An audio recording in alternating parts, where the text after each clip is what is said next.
ገራፊ ጌታ ጀርባ ላይ አሳርፎ ጅራፉን ሲያነሳው እፍኝ የሚያክል ስጋ አየር ላይ ይበራል። የጌታ ስጋ ቆዳ አንድ ጽዋ የሚሞላ ደም አየር ላይ ይረጫል። ምድሩን ያርፍበታል፣ ያለብሰዋል። አንድ ሰው በአማካይ ከ4.5 ሊትር ደም እስከ 6.5 ሊትር ደም ይኖረዋል ተብሎ ይታሰባል። እንደየቁመቱ እንደየውፍረቱ ሊለያይ ይችላል።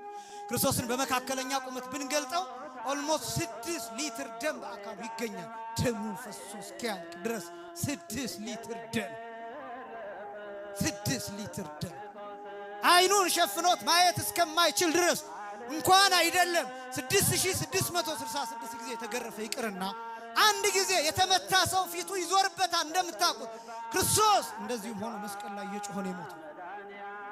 መቀጥቀጥ ይባላል። እባብ እንዲመስል ተቀጠቀጠ።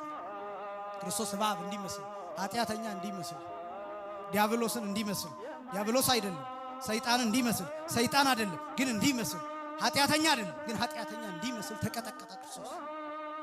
የብቻም አይደለም መስቀል ላይ ሲሰቀል በሁለት ወንበዴዎች መካከል ነው የተሰቀለው። በቀኝና በግራ ፈያታዊ ዘይማንና ፈያታዊ ዘጸዳል ወይም ጥጦስና ዳክርስ። እነዚህ የተሰቀሉት ለርማት አይደለም፣ ለመቀጣጫ አይደለም፣ ክርስቶስን ወንበዴ ነው ለማለት ነው። ሌላ ምንም አይደለም። በቀኝ በኩል የመጣው በቀኝ በኩል የተሰቀለውን ያያል። ይሄ ምንድነው ብሎ ይጠይቃል፣ ወንበዴ። በመካከል ያለው ይሄስ ብሎ ይጠይቃል፣ ወንበዴ ይላል። ይሄኛውስ ማን ነው? ወንበዴ። እና ይሄስ? እሱማ ዋናው የወንበዴዎቹ አለቃ።